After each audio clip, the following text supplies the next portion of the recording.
Away traveller BD চ্যানেলের পক্ষ থেকে সবাইকে স্বাগতম। আজকের এই ভিডিওর মাধ্যমে আমরা দেখাবো খৈয়াছড়া ঝর্ণা। খৈয়াছড়া ঝর্ণায় যেতে চাইলে আপনাকে প্রথমে সীতাকুণ্ড বাজার থেকে বাস স্ট্যান্ডে আসতে হবে। বাস স্ট্যান্ডে আসার পরে আপনি বাস অথবা লেগুনায় করে বর্তাকি বাজার যান। বর্তাকি বাজার থেকে খৈয়াছড়া। তো চলুন বন্ধুরা, আমরা এখন যাচ্ছি বর্তাকি বাজার। ওইখান থেকে আমরা যাবো কোথায়? খৈয়াছড়া। এখানে ট্রেকিং করতে হবে। পানি পাবো কিনা জানি না, তবে যাবো। যাওয়ার কাজ যাবো, পাইলে পেলাম না পেলে না। এইটা আসছি করবো, তখন দেখবো আমরা ফিল করবো যে পানি পড়তেছে। আমরা বর্তাকি বাজার যাওয়ার জন্য লেগুনা ভাড়া করলাম পার পার্সন 40 টাকা করে। এর থেকে আর বেশি কমাইতে পারবো ভাই, না জিতলে কয়ে দিয়া। না জিতলে ভাই কমেন্টে জানাই দিন। সেই না ভিডিওটা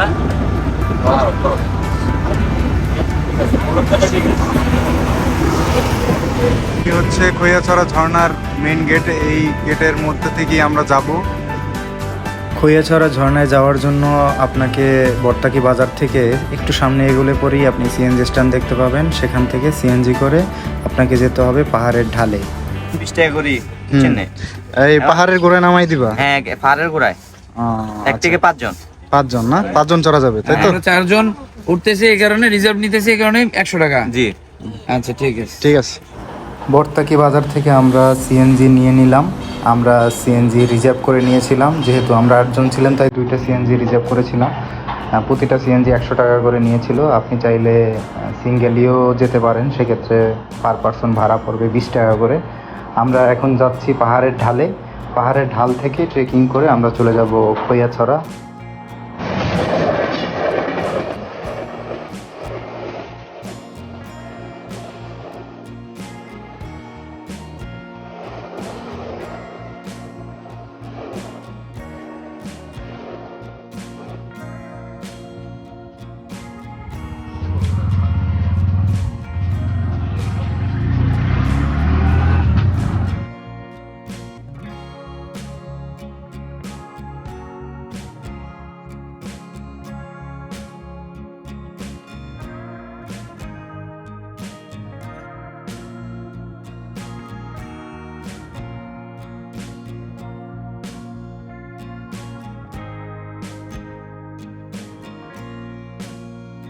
সিএনজিতে আসার পরে এরকম জায়গায় আপনাদেরকে নামিয়ে দিবে। আমাদেরকে সিএনজিতে এখানেই নামালো। এখান থেকে আমাদের ট্রেকিং শুরু। আমরা যাব খৈয়াছড়া।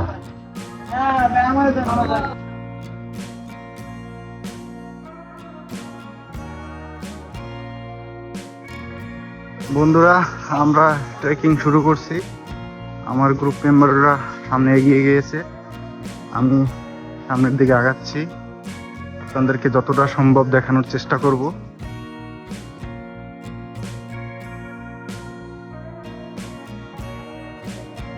ট্রেকিং শুরু করার আগে প্রথমেই আপনাকে খেয়াল করতে হবে যে আপনি প্রয়োজনীয় জিনিসপত্র সঙ্গে নিয়েছেন কি না।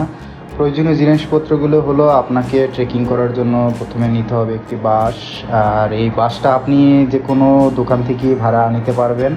আমরা 10 টাকা করে একটি বাস ভাড়া নিয়েছিলাম এবং চুক্তিটা ছিল এমন যে বাসটি যদি আমি ফেরত দিই তাহলে সেক্ষেত্রে ওরা 5 টাকা আবার ব্যাক দেবে। আর হ্যাঁ, আপনি যেহেতু ট্রেকিংয়ে যাবেন, মোটামুটি অনেকটা সময় ট্রেকিংয়ে চলে যাবে, সেক্ষেত্রে আপনারা এখানে খাবার অর্ডার করে যাবেন। খাবার অর্ডার করার জন্য অসংখ্য রেস্টুরেন্ট আপনি দেখতে পাবেন। এই রেস্টুরেন্টগুলোতে আপনি খাবার অর্ডার করবেন এবং খাবার অর্ডার করলে আপনার খাবার রেডি থাকবে। ফেরার পর আপনারা এই খাবার খেয়ে আপনারা এখান থেকে বেরোতে পারবেন।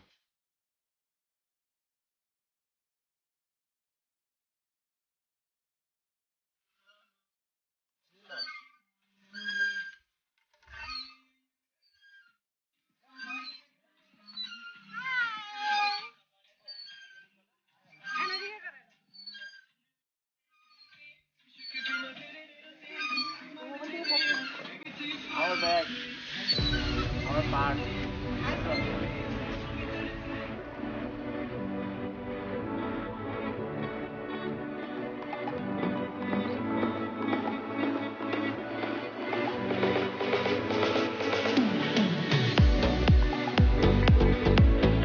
হ্যাঁ, আমরা কি খাবার অর্ডার করেছিলাম সেটা আপনাদেরকে বলে দিই। আমরা 150 টাকা করে মাটির চুলায় রান্না করা খাবার অর্ডার করেছিলাম। এটা কোনো রেস্টুরেন্ট ছিল না, একটা চায়ের দোকানদার ছিল। খাবারের মধ্যে ছিল 2টো ভর্তা, একটি সবজি, আর হচ্ছে মুরগির মাংস আর ডাল। বেশ ভালোই লেগেছিল আমাদের খাবারটা। এই যে বাসম্যানরা বাস নিয়ে এগিয়ে যাচ্ছে। এই বাবা, এখন আপনারা ভিডিওতে যে রেস্টুরেন্টটি দেখতে পাচ্ছেন সেটি হচ্ছে ঝর্ণা রেস্টুরেন্ট। এই রেস্টুরেন্টে অনেক ইউটিউবার ভাই এসে এখানে ব্লগ করেছেন এবং দেখিয়েছেন, খাবার দেখিয়েছেন। আমরাও এই রেস্টুরেন্টটি দেখার সৌভাগ্য লাভ করলাম। যেতে যেতে আমরা এই রেস্টুরেন্টটিও দেখে নিলাম। সবথেকে বড় ব্যাপার হচ্ছে এই রেস্টুরেন্টটির আউটলেটটা অনেক সুন্দর। আমরা বেশ উপভোগ করেছিলাম এখানটা। আর একটা বিষয় হচ্ছে খৈয়াছড়াতে যাওয়ার পথটা বেশ সুন্দর এবং যেতে যেতে আপনার প্রকৃতির প্রতি একটা অন্যরকম ভালো লাগা সৃষ্টি হবে, যেটা খুবই মনোমুগ্ধকর। দেখেন এই জায়গাটা কতটা সুন্দর। অনেকেই এখানে এসে যাওয়ার সময় রেস্ট করে নিচ্ছে একটু। সবাই একটু দোলনায় দোল খাচ্ছে। তারা যাওয়ার পথে এরকম পাহাড় আপনারা দেখতে পাবেন। এই কিউট মেয়েটা এখনই দুর্বল হয়ে পড়ছে। এর এনার্জি দরকার। কিছুক্ষণের মধ্যেই আমরা মেডিকেল টিমের মাধ্যমে লেবু পানি এবং স্যালাইন পানির ব্যবস্থা করব। ঝর্ণায় প্রবেশ করার জন্য প্রবেশ ফি 20 টাকা করে।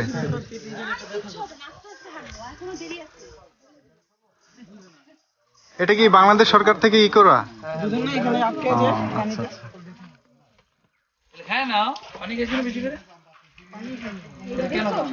আমরা গ্রুপ মেম্বার যেহেতু 8 জন, তাই 8টা টিকিট নিয়ে নিলাম 20 টাকা করে।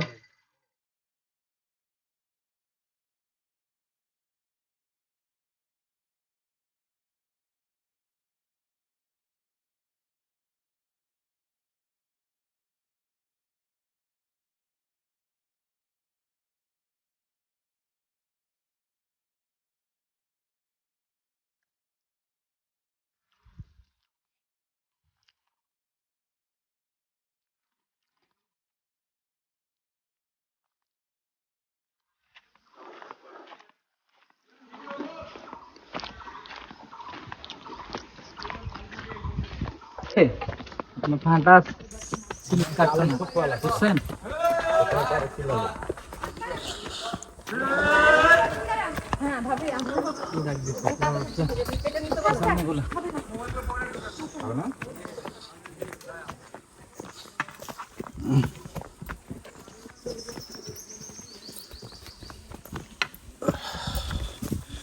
এগুলা বিক্রি করে কি পিছলা হয়? অমিক সিঙ্গারা আর কেউ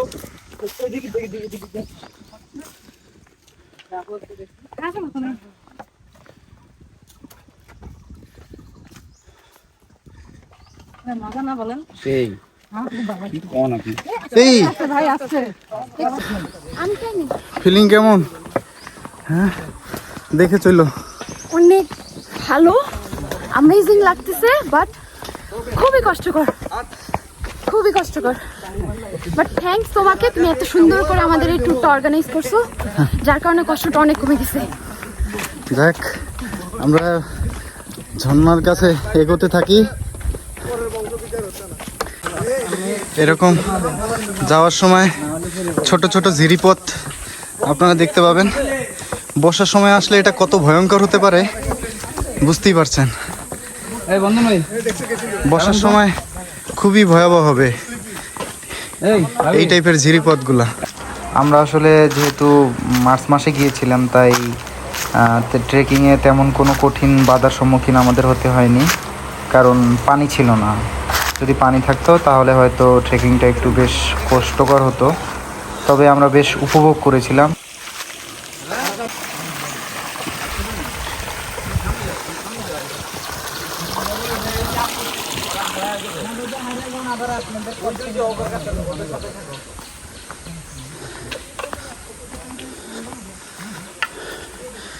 আপনারা বুঝতে পারছেন যে এই দৃশ্য কতটা সুন্দর। সৃষ্টিকর্তা যে আমাদের জন্য কত সুন্দর জিনিস বানিয়ে রেখেছে সেটা সত্যি বলার অপেক্ষা রাখে না।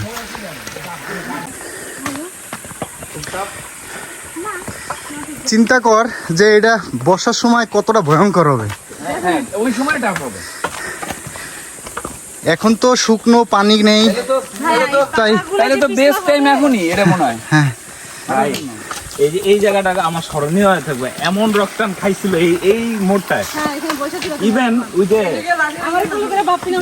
নাহিন ভাই শালি দাপ দাপ করে দুটো আপার খেলেন এই জায়গাটায় দড়ি বান্ধা ছিল, বুঝছেন ভাই? খুশি হয়ে গেছে। আস্তে আস্তে। ভাই শেষ না, এটা মাত্র শুরু। এটি কোনো জন্নাই না, এটা সাপ বাচ্চা কাচ্চা।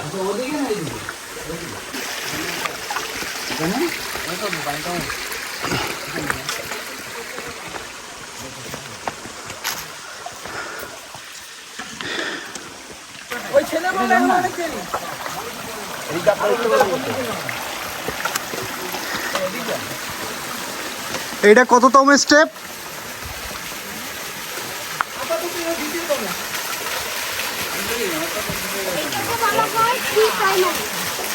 Pre primary. এই যে না ঠিক আছে, পাউডার একটু হ্যান্ডেল করেছি না না না, পা ভিজাইলে উঠতে পারবো না পরে। বন্ধুরা অনেক কষ্টের মাঝে অসম্ভব ভালো লাগার একটা ট্রেকিং।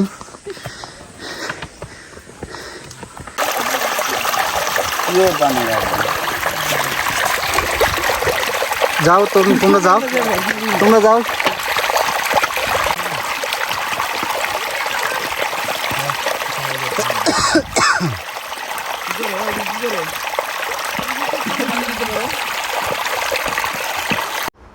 অবশেষে আমরা চলে এসেলাম খৈয়াছড়া ঝর্ণা। আপনারা যে ঝর্ণাটা দেখতে পাচ্ছেন, আসলে আমরা বৃষ্টির দিনে আসিনি বলে ঝর্ণায় এখন পানি নেই, যেটা আমরা পূর্বে থেকেই জানতাম আসলে ঝর্ণায় পানি নেই। তারপরও আমরা যেহেতু সীতাকুণ্ডে এসেছিলাম তাই খৈয়াছড়া দেখতে এসেছিলাম। আশা রাখি কোনো এক বর্ষাতে এই খৈয়াছড়ার আসল রূপটি দেখতে আসব। তারপরও আমাদেরকে বেশ ভালোই লেগেছিল। তাই যারা ঝর্ণা ভালোবাসেন অবশ্যই বর্ষার সিজনে আপনারা ঝর্ণা দেখতে আসবেন। তা না হলে আপনারা এরকম ঝর্ণাই দেখতে পাবেন যে কোনো পানি নেই, অল্প অল্প পানি পড়ছে। ঝর্ণার বাকিগুলো স্টেপ দেখার জন্য আপনার ঝর্ণার পাশ থেকে এরকম ট্রেকিং করার জন্য একটা রাস্তা আছে, সেই রাস্তা থেকে আমরা উপরে ওঠার জন্য চেষ্টা করতেছিলাম। আমরা আসলে ট্রেকিং করার চিন্তা ভাবনা করে আসিনি, তারপরও কাছে এসে আর লোক সামলাতে পারলাম না। এই তো ও পারবে। Adnan, be careful. কেয়ারফুল। ভাই ও বললে সব করবো, গেলে সব বাচ্চি দড়ি আছে তো, দড়িটা বললে ইয়েস অবভিয়াসলি উপর দিকে উঠে যেতে পারবেন। এই যে দেখেন কতটা উঁচুতে উঠতে হচ্ছে, আপনাদের দেখানোর চেষ্টা করছি। সামনে জানা অনেক কাছে দেখবেন, খালি সুন্দর লাইন না রাখলে হইল। ভাবিরে যাওয়া যাবে না, নামতে কিন্তু আরো প্রবলেম হবে। দেখেন এটা কতটা খাড়া। আশা রাখি আমরা অবশ্যই উঠবো। তুমি ওঠো না এর আগে? তাহলে তুমি আমাদের সাথে কেন উঠতেছো? বন্ধন ভাই কোন দিক দিয়ে নামছেন? নিচে টাকা দিতে ভয়ানক বেশি। এই যে দেখেন আমরা কতটা উঁচুতে উঠছি, এই যে নিচে দেখা যাচ্ছে। এবারে আপনার উপরটা দেখাচ্ছি। বন্ধুতে যাবে স্লিপ করে না।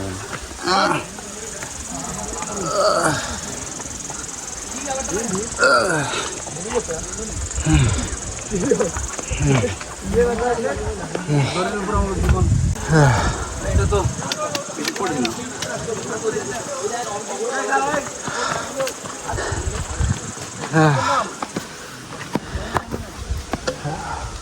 না।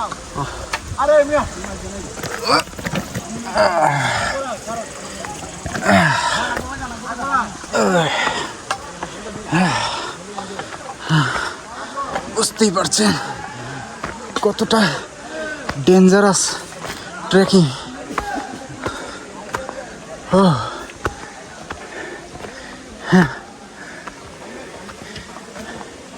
এই যে আমাদের টিমের সদস্যরা সবাই রেস্ট নিচ্ছে। আমরা 8 জন ছিলাম, উপরে ওঠার জন্য 4 জনের সিদ্ধান্ত নিলাম। দেখা যাক কত দূর উপরে উঠতে পারি।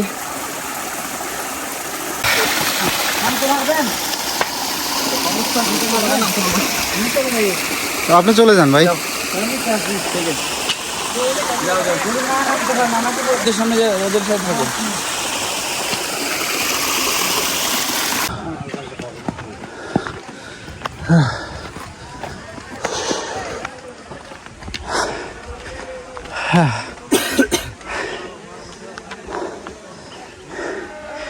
দেখছো ভাই সেই সেই ছোটা বম বড় ধামাকা সেই। এই যে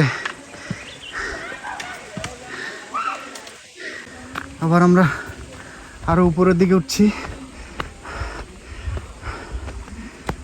আমার নিঃশ্বাস শুনে নিশ্চয়ই বুঝতে পারছেন যে কতটা কষ্ট করে উঠতে হচ্ছে।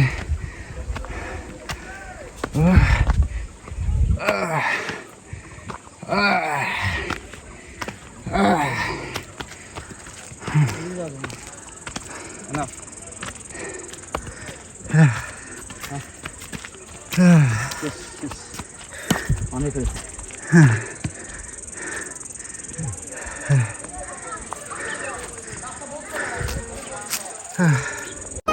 যেহেতু শুষ্ক মৌসুমে খৈয়াছড়া ঝর্ণাতে এসেছিলাম, তাই আমরা পানি তেমন একটা পাইনি। আর এই জন্য আমরা একবারে চূড়ায় না ওঠার সিদ্ধান্ত নিলাম। আমরা এখন এই মুহূর্তে সবাই মিলে নেমে যাচ্ছি। আর আমাদের যেহেতু গ্রুপ মেম্বাররা 4 জন আমরা উপরে ওঠার সিদ্ধান্ত নিয়েছিলাম, বাকি 4 জন নিচে আছে, তাই আমরা এখন নেমে যাচ্ছি। নামার ক্ষেত্রে আপনারা সবাই একটু সতর্ক থাকবেন এবং ট্রেকিংয়ে আপনারা নিজের সেফটি রেখে ট্রেকিং করবেন। কারণ হচ্ছে এটাই যে আপনি যদি আপনার নিজের সেফটি সুন্দরভাবে না করেন, তাহলে সেক্ষেত্রে বড় ধরনের দুর্ঘটনা ঘটে যেতে পারে। তাই আপনাদের প্রতি আমার অনুরোধ থাকবে যে যখনই আপনি ট্রেকিং করবেন, আপনি নিজের সেফটি রেখে ট্রেকিং করবেন এবং সতর্কতার সাথে ট্রেকিং করবেন।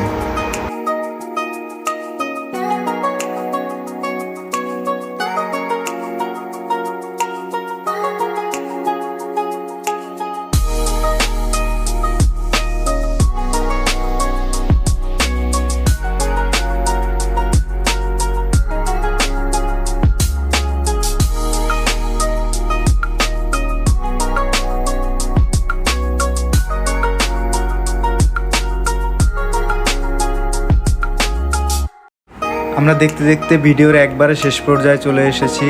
যারা পুরো ভিডিওটা জুড়ে ছিলেন তাদের অসংখ্য ধন্যবাদ। যদি আমার ভিডিওটি ভালো লেগে থাকে তাহলে অবশ্যই লাইক, কমেন্ট এবং শেয়ার করুন। এবং আপনি যদি চ্যানেলে নতুন হয়ে থাকেন সেক্ষেত্রে অবশ্যই সাবস্ক্রাইব করুন। সীতাকুণ্ডে এসে কোথায় থাকবেন সেটা নিয়ে সবাই মোটামুটি কম বেশি দ্বিধাদ্বন্দ্বে ভুগেন। আমার চ্যানেলে হোটেলের রিভিউ নিয়ে একটি ভিডিও আছে, যেটি আমি এই ভিডিও ডেসক্রিপশন বক্সে দিয়ে দিব। আপনারা চাইলে সেখান থেকে আপনারা হোটেলের নাম্বার নিয়ে রুম বুকিং করেও সীতাকুণ্ডে আসতে পারেন। তো সবাই ভালো থাকুন, সুস্থ থাকুন আর বেশি বেশি ভ্রমণ করুন।